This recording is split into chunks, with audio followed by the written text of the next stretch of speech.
May 1940. Northern France is on fire.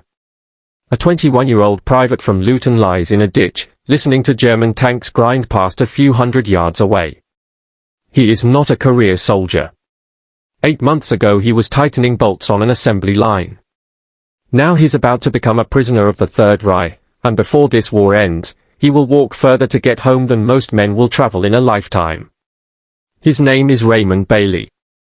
And what he did next was so extraordinary that his own written account of it sat forgotten in a cardboard box for over 70 years, discovered only by accident, at an auction, long after most people who could have verified it were gone. This is the story of a POW camp escape that turned into one of the longest walks to freedom of the entire Second World War. Raymond Bailey was born in 1919, the son of a miner. There was no silver spoon here. He left school at 14 and went straight into a trade, training as an apprentice lathe operator at the Vauxhall Car Works in Luton, England. Hands that would one day cling to mountain rock in the Pyrenees first learned precision on a factory floor, shaping metal for engines. Then came 1939, and the machinery of an entirely different kind of production line, war.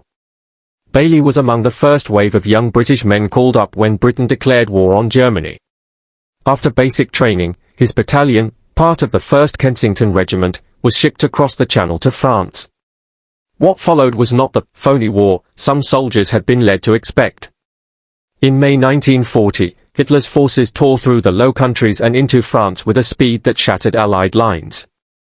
Bailey's unit was thrown into some of the most brutal fighting of the entire campaign, the desperate, chaotic defense that would end, for the British Expeditionary Force, in the retreat to Dunkirk. Bailey didn't make it to those boats. Somewhere in the collapsing chaos of northern France, Raymond Bailey was taken prisoner by German forces. For a young man who, year earlier, had never left England, this must have been a moment of total disorientation. The war he'd trained for was already over for him, and it had lasted only months. What came next was the machinery of Nazi captivity, marched, transported, processed, and funneled into the German prisoner of war system that would eventually hold hundreds of thousands of British and Commonwealth soldiers for the rest of the war. Most of them stayed prisoners until 1945. Conditions varied wildly from camp to camp. Some POWs were put to forced labor on farms or in mines, others held in overcrowded barracks under constant guard, all of them undernourished, all of them cut off from home, all of them aware that the odds of escaping and actually making it back to Britain were vanishingly small. Of the roughly 170,000 British and Commonwealth POWs held in Germany during the war, fewer than 1,200 ever achieved what escapers called home run, a successful return to Allied territory. Bailey had no intention of becoming a statistic on the wrong side of that number. The exact details of Bailey's break for freedom come from his own memoir, written in his own hand within a year or two of the events, while the memories were still raw and immediate. It is, by all accounts, a document of remarkable clarity for someone so young, describing not just what happened but what it felt like, the physical exhaustion, the sudden decisions made on instinct, the constant calculation of risk. What we know for certain is this: Bailey slipped his captivity and made the choice that separated escapers from the vast majority of POWs. He chose to run, alone, into occupied territory, rather than wait out the war behind wire. That decision meant entering a landscape where nearly everything was a threat. Nazi-occupied Europe in the early 1940s was blanketed with checkpoints, patrols, and a civilian population under orders to report suspicious strangers. An escaped Allied POW moving through it had no uniform to protect him under the rules of war. If recaptured out of uniform, he could be treated not as a prisoner, but as a spy. And Bailey didn't just need to slip past one border. He needed to cross an entire continent. This is the heart of the story, and the reason it deserves to be remembered alongside the more famous tunnel escapes of Colditz and Stalag Luft 3. Bailey's route took him on a trek of roughly 2,000 miles, south through occupied and Vichy France, toward neutral territory and the distant hope of British-held Gibraltar. Escaping prisoners in this era typically survived on a mixture of raw nerve and the kindness of strangers, sympathetic French farmers, resistant sympathizers, ordinary civilians willing to risk their own lives sheltering a fugitive for a night, feeding him, pointing him toward the next safe stretch of road. Every one of those encounters was a gamble both ways. Hiding an Allied escaper was a capital offense under German occupation law.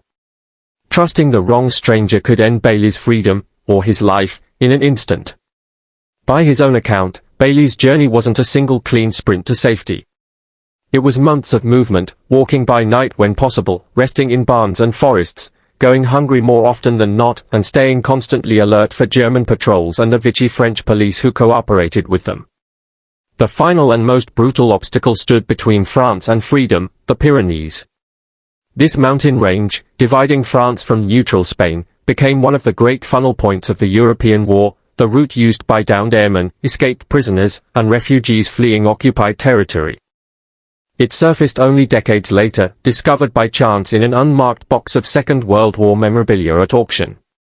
It took a small miracle of historical accident for Bailey's voice, a working-class apprentice from Luton, writing in real time about one of the war's most remarkable journeys, to reach readers at all. That's a sobering thought.